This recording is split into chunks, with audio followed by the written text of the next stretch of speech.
Morning class. आज हम संधि में आगे के चैप्टर को पढ़ेंगे। बच्चों, संधि के 3 भेद होते हैं: स्वर संधि, व्यंजन संधि, विसर्ग संधि।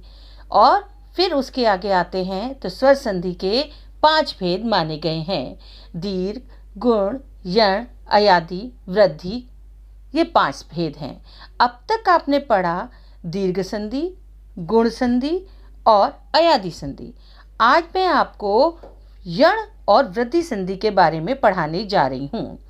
यण संधि: यदि ई या ई और ऊ या ऊ के बाद कोई भी असमान स्वर आए तो ई का य और ऊ का व हो जाता है। जैसे कि अधि प्लस आए अध्याय, अधि प्लस अयन अध्ययन, इति प्लस आदि इत्यादि, प्रति प्लस एक प्रत्येक। तो बच्चों, आपको ये बात समझ में आ गई होगी। अब हम पढ़ते हैं वृद्धि संधि।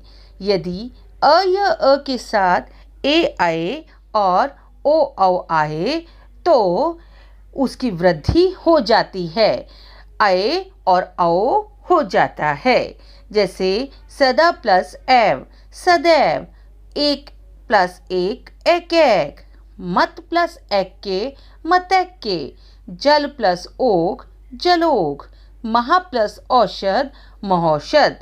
तो समझे आप कि यण संधि में क्या होता है? जब ई या ई के बाद कोई भी असमान स्वर आए तो ई का य हो जाता है।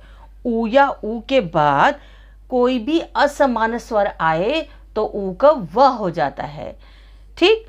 और री का र हो जाता है, री का र हो जाता है। और वृद्धि में क्या होता है? अ के साथ यदि अ और आ के बाद ए और ए आए या ओ और औ आए तो ए का ए और ओ का औ हो जाता है, यानी कि उनकी वृद्धि हो जाती है। अब हम संधि के दूसरे पार्ट व्यंजन संधि पर हम जाते हैं। बच्चों, व्यंजन संधि में व्यंजन का व्यंजन से मेल होने पर जो विकार उत्पन्न होता है या व्यंजन के बाद स्वर आने पर जो विकार उत्पन्न होता है उसे हम व्यंजन संधि कहते हैं। जैसे जगत प्लस ईश जगदीश, सत प्लस जन सज्जन, तत् प्लस लीन तल्लीन, उत प्लस ज्वल उज्ज्वल। तो समझ में आया बच्चों आपको व्यंजन संधि किसे कहते हैं? व्यंजन संधि में व्यंजन के बाद स्वर आने पर या व्यंजन के बाद व्यंजन आने पर जो विकार उत्पन्न होता है उसे हम व्यंजन संधि कहते हैं। अब हम आते हैं विसर्ग संधि पे।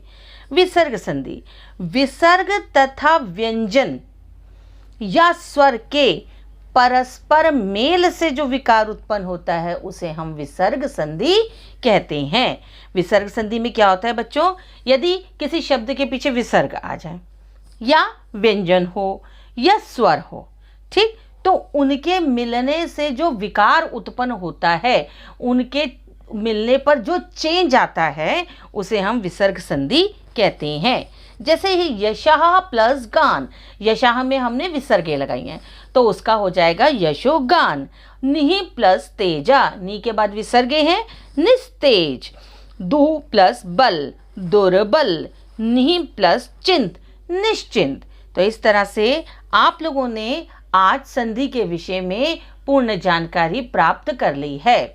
जब आप कक्षा में आएंगे तब हम आपसे इनसे संबंधित प्रश्नों को पूछेंगे, इसलिए इनको ध्यान से पढ़ो और समझो। Thank you class.